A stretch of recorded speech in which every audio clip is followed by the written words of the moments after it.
Hello, my name is Jamie Tomey, and I'm so excited for this week's Quarantour with Todd Summar.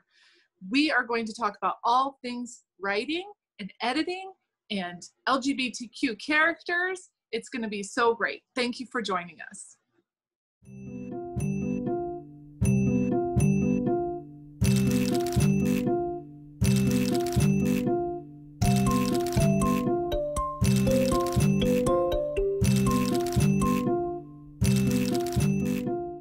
Hi, everybody. Welcome to this week's Quarantour. I'm so excited about this one, our third in a series of wordish, writery people, literacy people. A couple weeks ago, we met with Mark Remy, the satirist, and last week, of course, we had Young, Black, and Lit join us, and this week we have Todd Summar. Todd writes novels, short stories, and essays, and his work can be seen in Lady Churchill's Rosebud, Wristlet, PANK, Literary Hub, Joyland, and Monkeybicycle. He also founded an incredibly funny and great, wonderful website called Goreyesque, which is an online literary journal featuring work inspired by the spirit and aesthetic of our dear artist fave, Edward Gorey. Goreyesque has readers and contributors from across the globe, and Todd is also a freelance editor. So later on in the conversation, we're going to talk about editing and how that process works for him and compares to his writing process. And I don't think I'm going to read anything else on here, Todd, because of course I want you to be able to get into all of the things. So hi, Todd, welcome. How are you? I'm doing all right. Thanks for having me here. I'm excited to talk to you.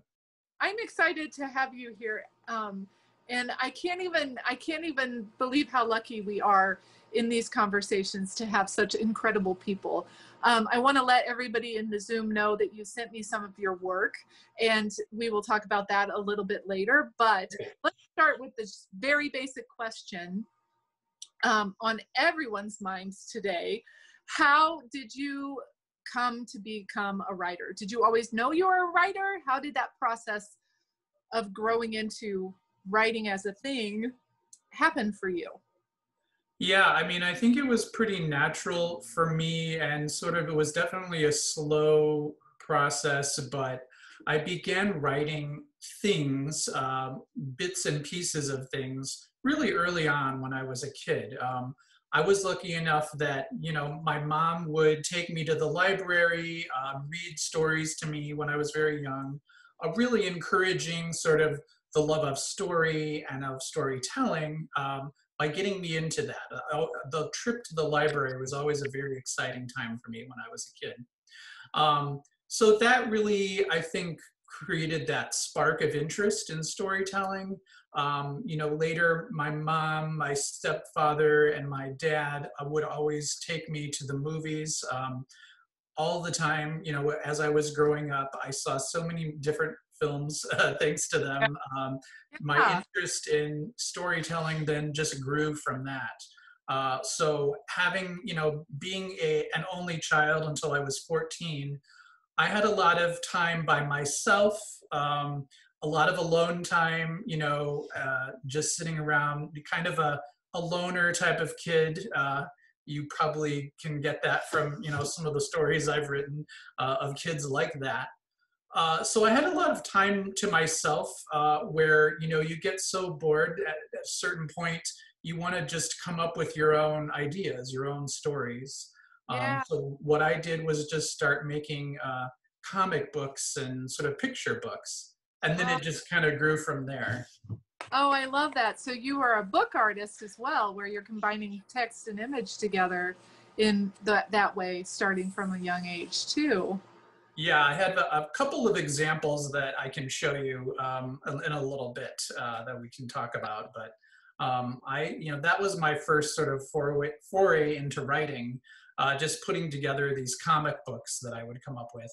And then, taking it from there. Once I sort of, got a little older, would read sort of chapter books in school and other kind of books like that, then it just became sort of a natural progression.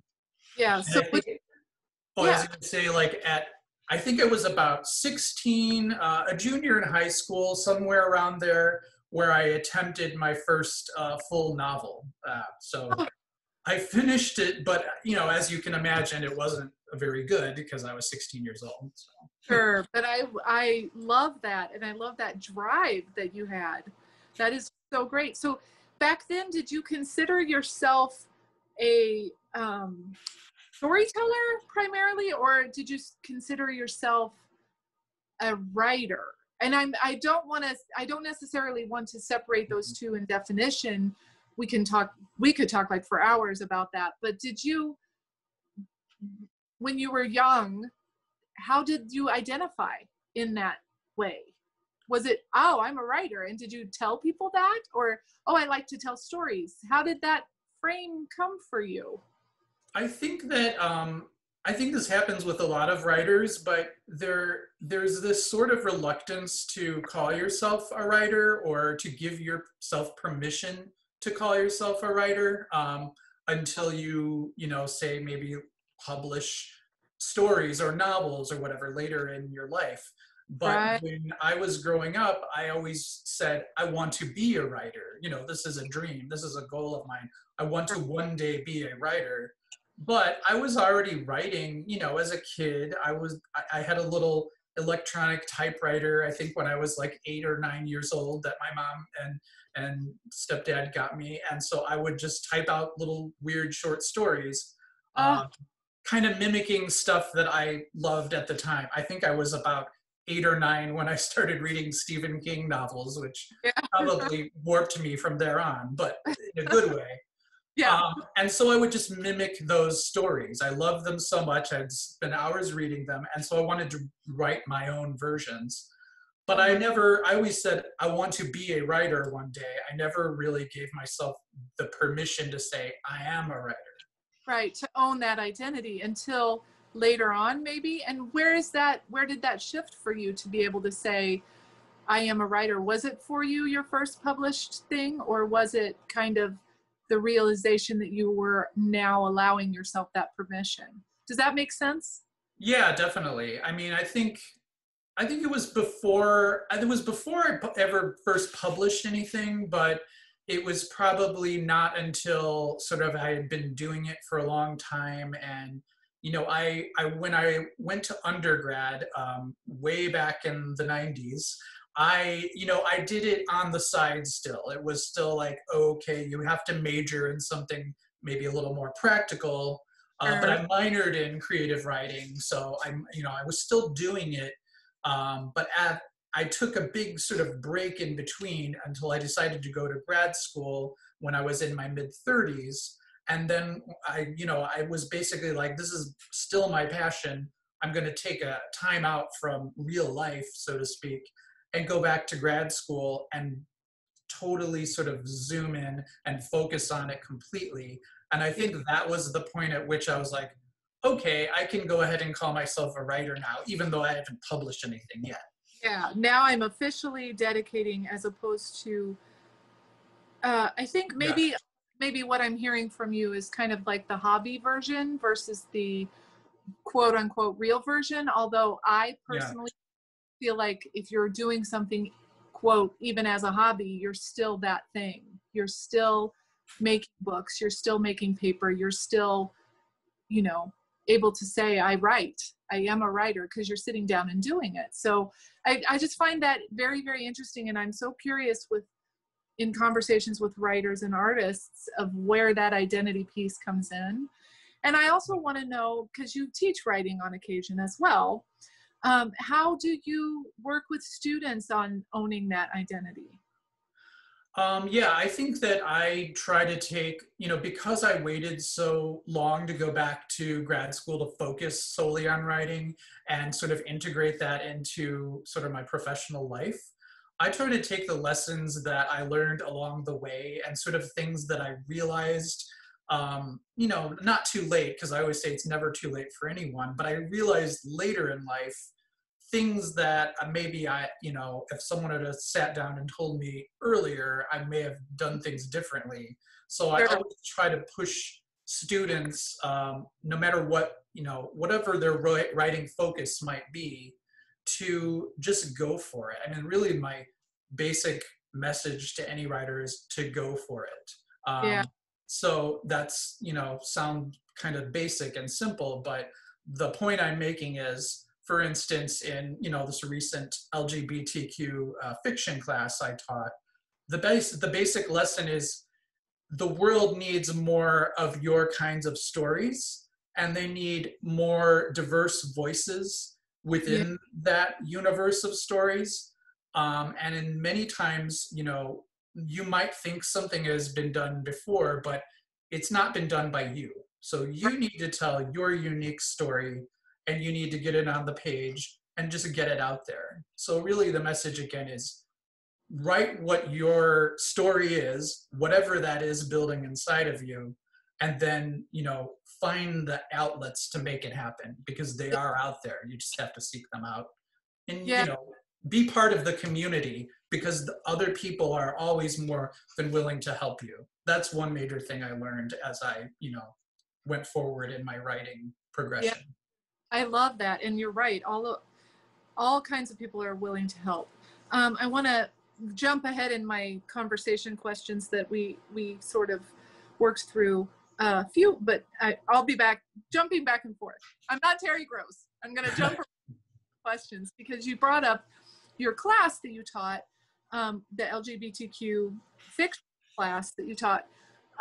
And I wanted to ask you a little bit a deeper idea. You sort of touched on it, but how does representation matter in writing fiction as opposed to reading fiction? And then how do those things come together for you as a writer? You talked about how you encourage own voices and teaching people to tell their stories from that lens of LGBTQ and queer fiction. But for you personally, how does that work for you versus reading? This is a lot of question in one question. I'm so sorry. I do this. Okay. And then how do you consider telling that story from your perspective as an older gentleman? Not saying older, hey, you're so old, but and then because of course students are definitely, I feel like younger people are more open to and kind of allowed more to tell their stories, whether it's from the LGBTQ lens or whether it's from a trans lens. Well, trans is part of that, but trans lens or whatever lens they're coming to writing and storytelling from.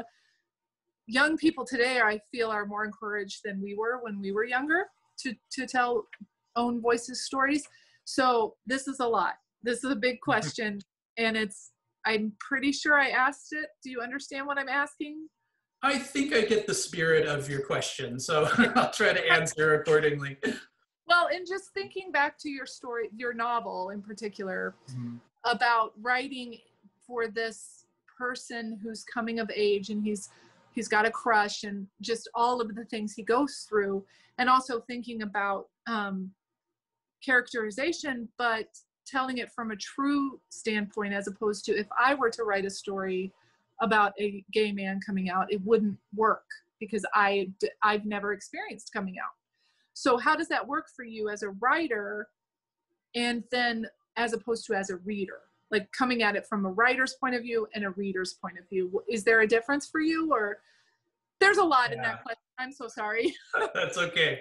I'll kind of just talk about sort of how I came to maybe write the novel, and sort of how I came to value writing my experience as a gay man. That might, sort of answer your question. But I think that, as you're saying, when I was younger, when I was a teenager, or, even in college, as you said, there wasn't a sort of emphasis or sort of a encouragement for gay writers to write their stories.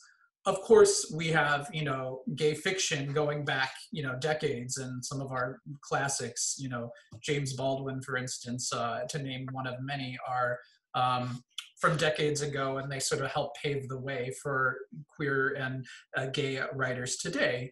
But back when I was growing up, still it was a huge hurdle. There weren't a lot of examples that we could draw from or sort of learn from Right. in a contemporary sense. You know, one of my, as I was going through high school, always looking for books that had any sort of representation of someone who looked like me or sort of resembled me in that way was very hard to find. There's very few and far between. And I think to your point now, especially in the YA universe, the YA market, Right. there's a lot of diversity. It's encouraged. Readers want it. They seek it out. It's more popular than ever, especially in that world. Adult literary fiction, I still feel like is still trying to keep up with that. But I think it's a great thing, you know, for young readers to be able to embrace who they are and to read about their own stories. There's something for everyone in the spectrum of the LGBTQ world. But for me, as you were saying, you know, growing up, I didn't have as much of that. I didn't have as much access to that. Even in college, you know, I would get every, you know, gay themed book I could get my hands on. Of course, I was reading. Yeah. And I went to undergrad at Loyola University in Rogers Park. This was like mid-90s, 1993, 1994. And upon moving to Chicago, one of the first things I did was go to Unabridged Bookstore. Lovely independent, you know, bookstore. Many of you are probably familiar with it. And this whole LGBTQ section of the store was like a heaven, like a you know, finding a treasure chest discovery for me. Yeah. So I would spend hours back there. So that was really a good sort of introduction to me, but that's sort of a good example of, you know, again, seeking out your community. Now it's a lot easier for young people, writers of every kind, to find community online and, you know, to sort of, especially now that we're in sort of pandemic phase where pretty much everything is online, like what we're doing now.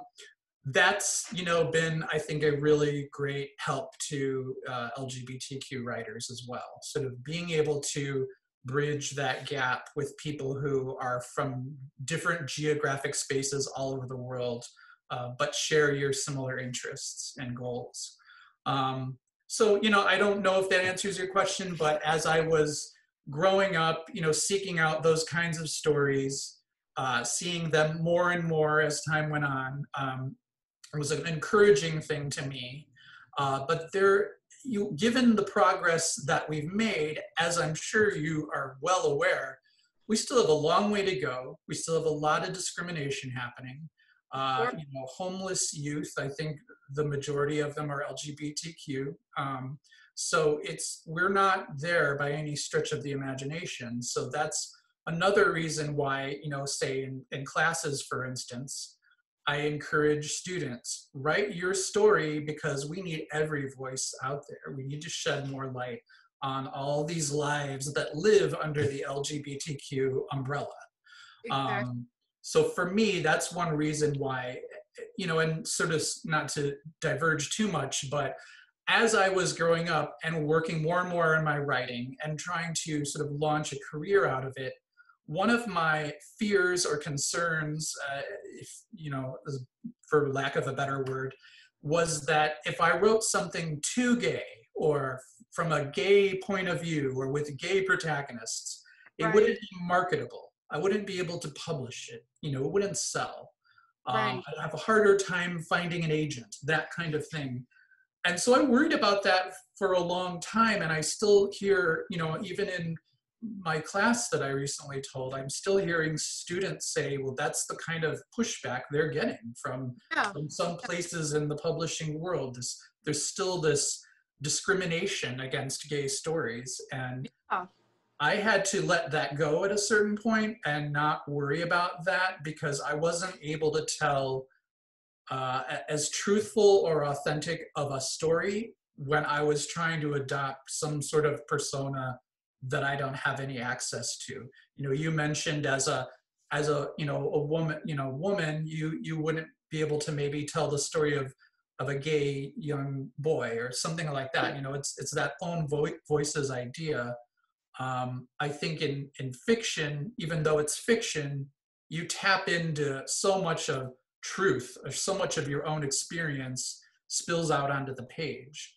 And so I wasn't writing authentically when I was denying myself that.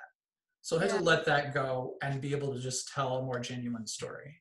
Yeah, and I love that. Thank you so much for sharing that. I really appreciate your honesty and the truth in that you shared. So thank you. Sure. And I have to say I'm very honored that you're sharing this conversation with me and with all of us, because it is a discriminatory practice, and I know overcoming that sort of fear of whatever the discrimination would be, whether from an agent or a publisher, or I hear it all the time, and I really appreciate your sharing that. So speaking of young gay protagonists in your novel particularly, but also thinking about some of your short stories and thinking about the characters that you write about, how, this is another double question, but how do you come up with characters? How do they introduce themselves to you? And where is it that you find that nugget of truth in a character that is a fictional person? It's not you, but how do they introduce themselves to you, I guess, is the real question I want to go from. And I guess it's kind of combined with where the idea of a story comes from. But in your work, I think that the characters are so well crafted and well developed and well written that that it feels like they're real people that just came up to you and said, "Hey Todd, can you tell my story?" Does that make sense to you? Yeah, well, thank you. That's a great compliment. And you're welcome. So how did that happen for you? How did characters come to you? I think that it's not, so there's not one answer, there's not one method or path to developing characters, and then how they work within a story. But for me, I think it's a couple of things that work in parallel with each other. So I always say, and I've learned through experience, that the best stories or the most successful fiction start with the development of the character, learning who the characters are, what are their internal conflicts that they're dealing with, within themselves, what are their external, things, conflict that they have to fight, how did they butt up against the antagonist of the story. Those kinds of basics are very important to kind of figure out before you start laying down the actual story. But for me, always a plot idea, some seed of a plot idea also arrives at the same time. So you have to kind of learn how to balance that and say, okay, I want to dive into this concept for a story that I just thought of, but hold on a minute, I got to figure out who these people are, right. Because that's what really, when readers are reading and when they're getting engrossed in a book or a short story or a film or anything, it's when they care about the character and what happens to the character, and right. whether they identify with the character in some way, or the character is so outrageous that they're like, I can't wait to see what this person does next. It's all about character. Yeah. So I always have to kind of let myself grow those two elements at the same time in a way, and say, okay, I can't go too far down the plot path, because I have to know who these people are and what they're doing, and why they're doing it, and sort of what questions are they trying to answer through the progression of the story. And sometimes when you dive deeper into that and you explore those characters more deeply and learn about them as people, that'll inform your plot or your story, and that'll right. take it in a different direction. And that's a lot of what happens, say, in revision. You learn, you kind of, and I've had teachers tell me this, and I've heard this in many forms, but you let the story go where it needs to go, not where you want to push it, or not Right. where you want to manufacture it. The story has to develop organically. And the way that happens is that you have fully developed characters, and they're basically answering a question that is posed with the story. And the Yeah. story is how the unfolding is the answering of that question. And how different people answer the same question is always going to be different. And that's where sort of the mystery is, that's where the exploration is. So for me, when I'm developing any story, a short story, a novel, or whatever, I take pieces of, I'll get a plot idea, a generic plot idea, but then I'll also take pieces of, figuring out who these characters are. I take pieces from my own experience. The story about the kids in the trailer park, that was a version of me when I was that age. That was a warped version of a true story about me. And I feel like even though it's fiction, every story I write is some sort of weird, like funhouse mirror kind of version of something that I've experienced or felt. I love that. Thank you so much. That was a very elegant answer to this question. I appreciate it. And also to think about the idea of kill your darlings, where sometimes your characters aren't necessarily going to do what you want to push them to do. And sometimes characters die, beloved characters have to die for the plot. That sort of idea comes through in what you just said. So thank you. I appreciate that. Did you want to start sharing your slides, or do we want to talk some more? We could go through, I could kind of walk through. It's just a few sort of images that I thought kind of would sort of nicely capture my very sort of early childhood exploration with what we were talking about regarding like picture storytelling, comic book, that kind of thing. And then just sort of a couple of highlights of what I've done after that. So I can go ahead and share my screen and just kind of walk you through some of those if that would be good now. If I know what I'm doing here. Can you see the desktop there? Okay, are you able to see that? Yes, we can see it. Okay, great. So I'll just, make this sort of an overview.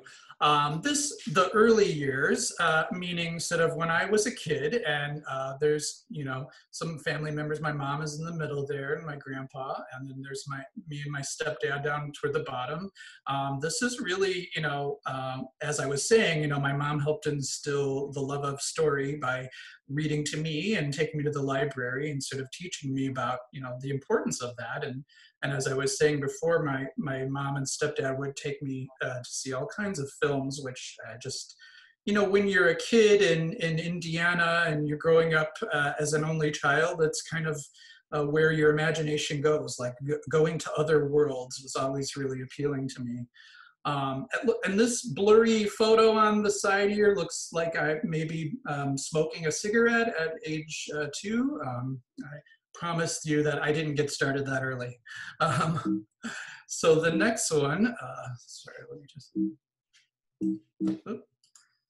okay, so this one was, I had a obsession with Judy Blume when I was a kid, and I would say that, in terms of learning how to love to write, Judy Blume was probably the first inspiration for me in terms of wanting to write like a novel. I think that was in 4th grade or so when the teacher read us this book. So this is sort of like my own version of a Judy Blume book. Oh my God. Of course I love this. Oh, sorry. I'm going to interrupt for a second, as I am wont to do, but so your two influences as a young child, as a young reader and writer were Judy Blume and Stephen King? Yes, absolutely. I love that. So, those two sort of aesthetics mixed in my brain, I think, in a certain way, and just kind of made weird things happen. And of course, I was obsessed with Star Wars and comic books, so I always made my own sort of comic book adaptations of all the movies that I loved. Here is, of course, my official movie adaptation of Star Wars. Of course, I watched a lot of cable and movies growing up. I became so obsessed with movies that I would study the cable guide and read all the synopses of the movies that would be out for that month and just kind of plan my viewing accordingly. And so, of course, I mimicked the cable guide. This is my favorite thing ever. So, you know, early commercial work, of course. Of course. The other thing I was obsessed with was Muppets, and I guess apparently here I found this sort of a medical diagram of a Muppet, which I was imagining sort of what consisted of, you know, what made up a Muppet's body. And then I created my own sort of food that they might eat. And so I named this different kinds of food for Muppets. I'm not sure where that idea came from, but, you know, very scientific study. I love that. And then Studies in Conflict. Yeah, we had read a book called The Duck in the Gun. It was a children's book at the time about sort of a duck being in the way of a cannon and stopping a war. And I guess I was so moved by it that I just did my own version, but this one was called The Duck and the Gun. So a little variation there. Teen angst, of course, you know, moving into, you know, being a teenager in Northwest Indiana in the early 90s. You can imagine the angst and sorrow, as you can see in my face there. I was a big fan of the Smiths and their singer Morrissey. Many of you might be familiar. But one of the things I liked about their music was it always told a story in some way, even though you might not know exactly what was going on. There was always a story behind it and a bit of like sort of depressed humor, which really appealed to me at that time. And then you can see here on the right with this cheesy looking pose I'm doing, this was actually in the journalism room of our high school. I was one of the co-editor-in-chiefs of our school newspaper my senior year, which inspired some elements of, you know, my novel in progress. So this is, you know, me in action in the journalism room, probably getting ready to edit an issue of the newspaper. This is making so much more sense to me.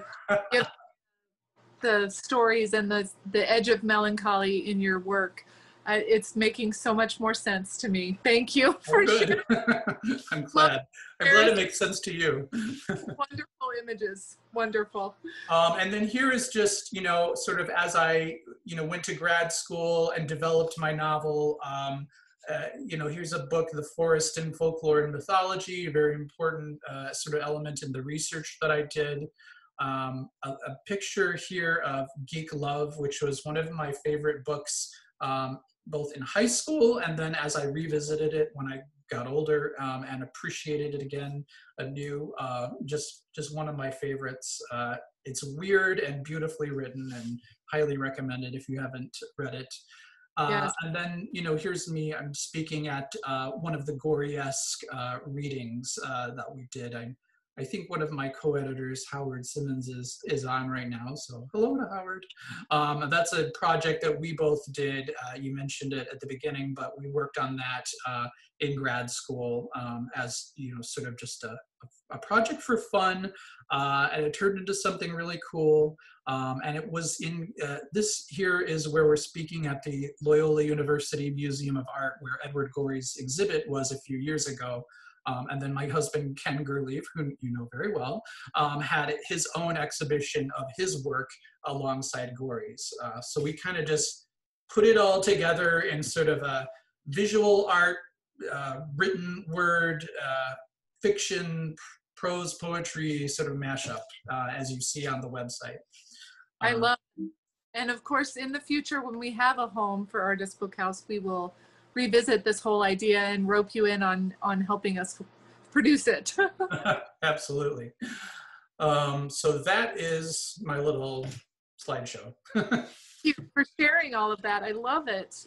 And I love the idea of Judy Blume and Stephen King influencing your work, it's so, like I said, it just completely makes so much more sense now to me to know those two influences in your work. And I have to say, honestly, Stephen King, as prolific and as a writer that he has been his whole life, he's a really, really good writer. His imagery, his structure, everything is so layered and wonderful that it definitely makes so much sense now, knowing that. You know, to what you're saying just now, I went through a phase where, you know, especially in grad school, I think when you're encouraged to focus on sort of work that's traditionally accepted as being, you know, classics or in the canon, or here's, you know, elements of writing that are, you know, that work for different reasons and are revered in different ways. And all of that, I learned a great deal from all of that. But I went through a phase in my life where I kind of disavowed and sort of ignored my early obsession with Stephen King. I was like, oh, well, you know, I was a kid, et cetera, et cetera. But to your point, I mean, I think when you look back, you know, not all of his work is perfect, but he's inspired so many writers, especially in the horror sort of literary and horror combination cross-genre work that a lot of people have done. So I think he doesn't get enough credit for actually being, you know, a good writer. Prolific, yes. Not all of his work is great, but he's got some really great, you know, classics that I think of, you know, because I read. I mean, probably a lot of it is because I read it so early, and you know and then movies like The Shining, you know, which, you know, it's, if you know anything about the book versus movie, they're the completely different things. But that film, I think I saw that again when I was probably way too young to be watching it, but that left an impression in me, and sort of just the pathos and sort of the drama and sort of the family dynamics and, you know, tension that's created in these kind of extreme situations in a film like that really sort of made a mark on me, and there were things that I wanted to explore in my writing. Because, you know, yes, on one hand, it's about a dad going crazy and trying to kill his family with an axe. That's, you know, over the top maybe, and that's basic horror. But on a deeper level, then it's about sort of how people deal with addiction and sort of depression and toxic relationships and lonely childhoods. One place for several months and being only the same people. Not very appropriate for now. Right. Right. And I think, like, also thinking to the idea of storyteller first and foremost, thinking back to even Stand By Me as a story, and that was a short story by Stephen King.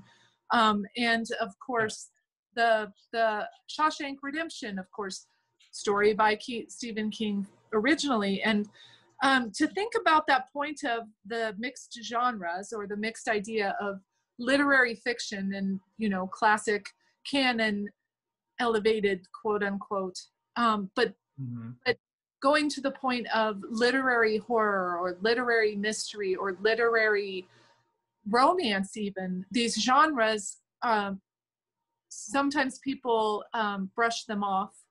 Not a lot of people, but I want to go back to the idea of YA, because as an adult who reads YA and as an adult who works with young people, I have been mocked and made fun of for reading YA fiction and loving it so much. Yeah. And I want to address that fact with you and thinking about what led you to YA in particular for your novel, but thinking in terms of such great literature coming out of young adult. And we spoke with Kevin Kelly of the New York Public Library a couple of months ago, and we kind of touched on this a little bit, but the idea that YA as a genre is only recent as a specific genre, because it's as a categorization, I'm saying that wrong, is more recent in publishing. But I want to ask you the question of what made you think about YA as your focus, and as the what process brought you to working through writing YA, and how did that idea come to you, and where is that this character of Max is in this young adult novel, and you didn't write about later, or right. why that age that particularly you wanted to focus on, and why is it that it's a YA novel as opposed to focusing on it in an adult literary novel? That's a lot. That's okay. No, it's actually a good question, because I didn't originally intend for that book in particular to be YA. That wasn't my original intention, but it was always about young characters. It was always focused mostly on Max, the teenager, at the center of the story. But originally, in very early drafts, I also had a lot of focus on the parents and sort of the issues that were happening between them, or sort of this neighbor, this woman who turns out to be a witch, Clara, and sort of her whole sort of backstory, and how she got to where she is. And I had like a lot of things going on at once, and through, of course, editing, revision, feedback from readers whose opinions I valued, I was able to finally see, okay, the real story here is about Max. It's about this teenager, and it's about how he's lonely, he's in love with another boy, he's bullied, and he finds no sort of escape from this. There's no outlets for him. And so he feels like the only way he can really get what he wants is to turn to dark magic, of course, as you do. Yeah. So that, and to me, so once I sort of like went through the many revisions and drafts and sort of weeded out all the extras and sort of whittled it down, I realized the story is about him, and there's enough conflict there, and there's enough story there to just focus on his journey, his overall arc. So then it sort of became YA almost by necessity. It was no longer sort of an adult fantasy book. It just became YA, and I, sort of as you were saying, there's almost a shame, or people sort of look down on YA, like that's a kid's stories, it's for kids. And it is, that's what it's written that way. But adults appreciate it too, because there's a lot of just common themes throughout these stories in YA that we can all relate to. And adults have been children at one point, and they may have had experiences that still impact them, experiences when they were kids that still impact them, that they're still thinking about. And a story in a YA might touch on that, or it sort of might highlight or amplify that, and so that they can tap into those stories emotionally. I find that a lot of YA too, and this is a personal style preference, or sort of what you're looking to get out of a novel, but a lot of them are very focused on a plot that moves forward, where things happen, where there's conflict, it's gripping. Maybe some of them are sort of page-turning, pot-boiler kind of stories, but I think a lot of adults read them because they're just more entertained by them, frankly. I mean, that's a simple thing to think, but I mean, sometimes you're looking for sort of a really heady, meaty, sort of dense literary novel, and sometimes you just want entertainment.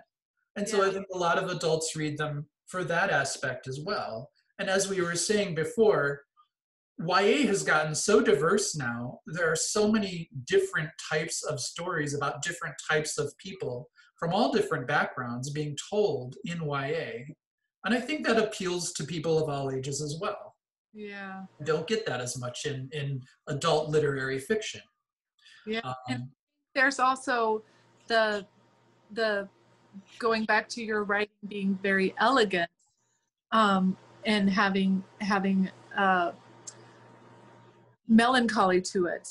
even quote unquote, even if it's a YA, there's a melancholy to it, but just thinking about that human element in YA fiction too. I think that is a point. Okay, so Hannah's asking in the chat, do you have any advice on creating realistic young characters? And in parentheses, she's saying, and avoiding hokey, hello, fellow kids vibe. Yeah, that's a good point. It's a good question. It's a good thing to look out for. I think it's a couple of different things. I think any YA writer would probably tell you one of the most important things is to share your work with actual kids and see what they think. You know, get their thoughts on how genuine it might be. Another is, you know, I think again, you know, as an adult writer, tapping into how you felt as a kid, as a teenager, or whatever age your protagonists are. You know, just going back and sort of trying to tap into those emotions and things that you were dealing with at that age. We've all been through it. If we're an adult, you know, today, you've been through that phase in your life. So a lot of it takes, you know, a lot of it is self-exploration and sort of just trying to remember your past and how things went. And, you know, if you kept a journal at that time, which I was lucky enough to find an old journal that I kept when I was in high school, and a lot of like old letters that I would pass back and forth to friends in between classes, kind of thing, during that time, you know, the time that I'm writing my story. So I was actually able to read the thoughts that were going on in my head at that time. Oh, gift. So that really helped inform a lot of the writing of my book. Not everybody has that, so you know, you have to just kind of maybe even talk to friends who were your friends at that time in your life when you were a teenager, if you still have, you know, friends from years ago, and talk about, you know, shared experiences and how they felt and what you guys did. And I think that really helps. Another thing is that's really important is just to read. If you're writing, you know, if you want to write child characters or teen characters, read as much YA as you can. I mean, that's definitely what I did, especially as I realized, okay, my book is not adult, it's a YA, and I need to make sure that it, you know, captures that spirit. I just read as much as I could get my hands on to make sure, you know, it rang as authentically as those books did. Yeah. So that's nice. Thank you. So we have about 8 minutes left, and I want to ask you about the book itself and thinking about where you are in the process. So you have a completed manuscript, correct? Yes. And where are you in the process at this point in time? Are you finished completely editing and going through it? Yeah, that's always a tough question. I feel like you're never completely finished, or it feels like I'm never completely finished, I should say. This book has had a long journey, and it sort of began, you know, I think before I went back to school, before I went to grad school for writing. It began as a form of an idea of what it now is, but it's completely different. It looked completely different, and it was just a completely different creature. As I, you know, went to grad school and sort of focused more of my time on developing it, it changed multiple times. So I've completely rewritten the entire book probably at least 3 times. Oh, wow. Yeah, which has been a lot. And so I've really, you know, I've hung in there with the book just because I believe in it. I don't want to make it happen, but it's definitely taken a long time because and this happens to a lot of writers. I've found myself feeling down about sort of how long it's taken, or sort of how many times I have to revise. And you as a writer, you kind of have those moments where you're like, oh, not again. But you realize that this is a very common experience for many experienced writers. So you just have to suck it up and do the work. I mean, there's no way around it at all. So that's what I've done. You know, I've rewritten, I've shared with multiple people. one of the greatest things, you know, going back to grad school or any kind of community writing classes, any setting where you can get together with other writers is that community and sort of meeting people and getting to know people who you can share your work with and whose opinions you trust, who will be honest with you and tell you the tough things that you need to hear, but also understand your aesthetic or your style or your genre and know exactly what you're trying to accomplish. So I've been lucky to be able to sort of be a part of that community in different ways. So I've gotten feedback from multiple people. And, you know, I think also having experience as an editor has helped to a degree, but it's always hardest to edit your own work. So you never trust yourself on your own work. I don't anyway. I had a question about that as an editor who has done professional editing. Does that side of your personality make it harder for you to write? Are you editing as you write, which is a bad way of writing? Like you want to fill it all out and then revise later, but has that hindered or helped you being an editor as you? Yeah, I think that it's only, I mean, it's helped to a certain degree, where you can kind of, the more you edit and see what other people are doing in their work, you know, when you read someone else's work and there's an issue or a problem, it stands out to you immediately, and you can kind of see, you can see patterns or things that many people all do that is the same issue. They don't know each other, but they're all doing whatever it might be. You can see recurring patterns as you edit different work. And then you can say, oh, yeah, actually, I do that in my work, so I need to take care of that in my own book. Nice.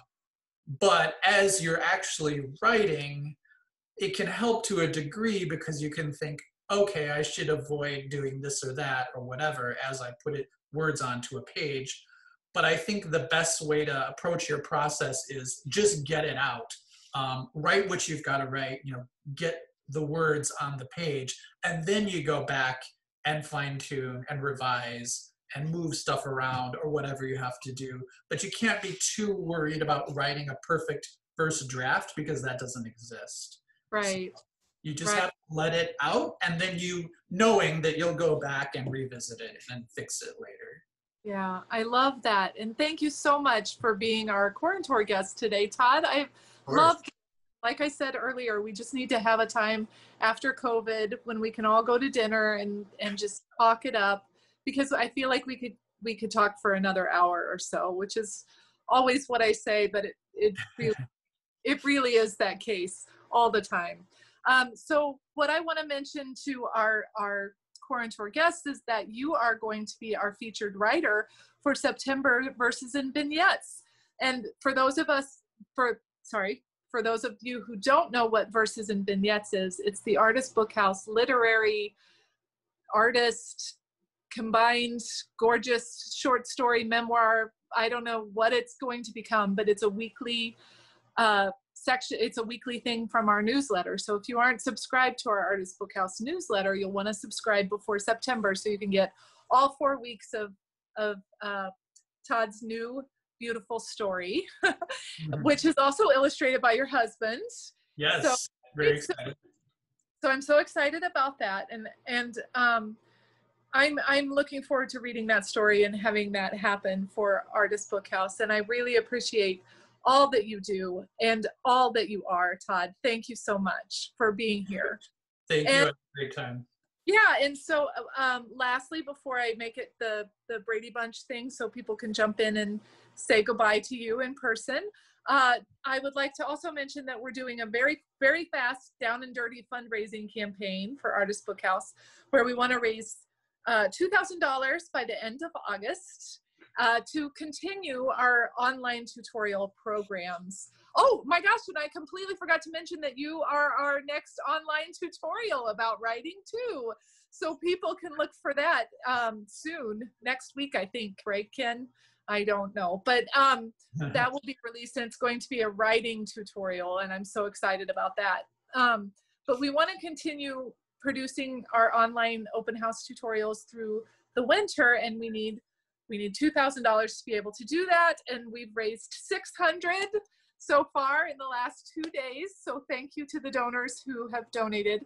And if you would like to throw even $5 our way to help us produce these tutorials in the fall and winter, that would be great. Just go to our website and choose donate, and you can do that. So I'm gonna go ahead and stop recording now. Thank you. Thank you so much for joining us for this week's Quarantour with Todd Summar. It was such an incredibly lovely and deep, meaningful conversation with him. And I can't wait until his YA book is published for all of you to read it, and not just those of us who are lucky enough to pre-read it before publication. Thank you, thank you.